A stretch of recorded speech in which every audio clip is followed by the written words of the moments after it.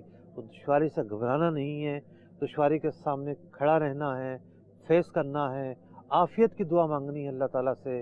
اللہ تعالیٰ ہماری مدد فرمائے، ہمیں حوصلہ عطا فرمائے. جو مظلوم مسلمان ہیں، پریشان مسلمان ہیں، کوئی دین کی وجہ سے پریشان ہے کہ اسے دین کی وجہ سے ستایا جاتا ہے، کوئی ظالمین کی وجہ سے پریشان ہے، کوئی عزت کی وجہ سے پریشان ہے، کوئی کسی وجہ سے پریشان ہے، اللہ تعالیٰ پریشان حال مسلمانوں کو حوصلہ عطا فرمائے اور ان تکالیف سے نجات عطا فرمائے. آمین بجاہ النبی الامین صلی اللہ تعالی علیہ وسلم. یہ ہے کامیابی یہی سائباں، پڑھو اس کو سمجھو یہ ہے